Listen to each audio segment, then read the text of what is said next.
Welcome back. అమరావతిలో ప్రణాళిక మండలి ఉపాధ్యక్షుడు కుటుంబరావు మాట్లాడుతున్నారు. లైవ్ చూద్దాం. పరిగణించబడుతోంది. ఇంప్లిమెంట్ చేసిన శాప్ ఆర్గనైజేషన్స్కి ఇంకా వేరే స్టేట్స్ ఆర్డర్స్ ఇచ్చినాయి, అవార్డ్స్ ఇచ్చినాయి. చాలా స్టేట్స్ మన స్టేట్ని స్టడీ చేసి ఇంప్లిమెంట్ చేద్దాం అనుకుంటున్నాయి. కాంప్రహెన్సివ్ ఫైనాన్స్ మేనేజ్మెంట్ సిస్టమ్ అందరూ మెచ్చుకుంటా ఉంటే ఇంతకంటే పారదర్శకంగా ట్రాన్స్పరెంట్గా ఏ సిస్టము ఉండదు. ఏ ఒక్క నిమిషంలోనైనా మనం పే చేయాల్సిన బిల్లులన్నీ, మనకి రావాల్సిన వనరులు ఎంత, రెవెన్యూ ఎంత అనేది క్లిక్ ఆఫ్ ఏ బటన్ తెలుస్తుంది. అలాంటి సిస్టమ్ ఉంటే దాన్ని అడ్మైర్ చేయకుండా అది ప్రైవేట్ సంస్థ తెలియకుండానే మాట్లాడటం, ఎవరో ఎన్ఆర్ఐ ఆపరేట్ చేస్తున్నాడు, ఏం మాట్లాడుతున్నాడు ఆయన? ఇదివరకు చేయలేదా? ఫైనాన్స్ మినిస్టర్గా వేరే మినిస్టర్గా చేయలేదా? ఆయనకి తెలియదా?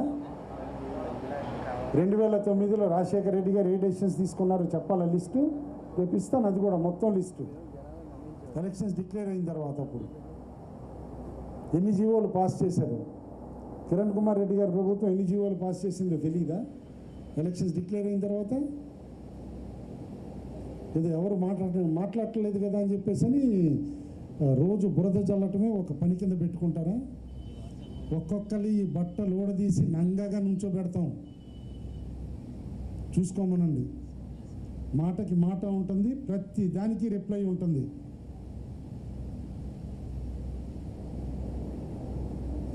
ఎవరికి ఏ డౌట్స్ ఉన్నా అడగచ్చండి.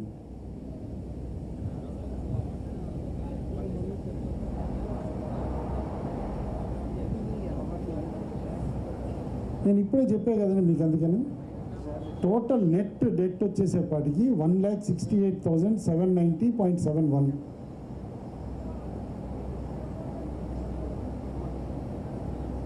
మన పాపులేషన్ ఎంత? 4.7 ఎంతో కదా. డివైడ్ చేసుకోండి, సింపుల్ లెక్క కదా.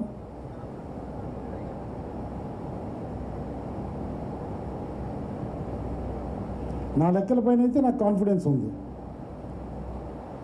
వాళ్ళ లెక్కలపైన వాళ్ళకి కాన్ఫిడెన్స్ విజయసాయి రెడ్డి లెక్కలపైన ఉంటుందేమో. ఎందుకంటే సూట్ కేస్ కంపెనీలు, దొంగ లెక్కలు ఒక ఆర్థిక ఉగ్రవాదానికి నిదర్శనం. ఆ బ్యాచ్ దగ్గర నేర్చుకున్న లెక్కలు ఆ బ్యాచ్ చెప్పే లెక్కలే చెప్తున్నారు. నేను ఇవాళ చెప్పిన నెంబర్స్ అన్నీ ఆర్టీఐ కింద అప్లికేషన్స్ కూడా తీసుకోమంటున్నాను మిమ్మల్ని. అని ఇవాళ పొద్దున్న ప్రెస్ మీట్ పెట్టాడు కదా, ఓవర్ డ్రాఫ్ట్ ఎంత ఉందని చెప్పాడు కదా. ఇవాళ డేట్లో ఎంత ఉంది అని చెప్పేసి అని అప్లికేషన్ ఇవ్వమనండి.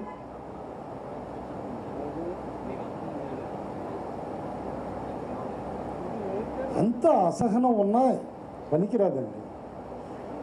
ఈ అసహనం అంతా ఎందుకంటే 23వ తారీఖు తర్వాత మనం నిరుద్యోగులుగా ఇంకా కొనసాగవుతున్నాం.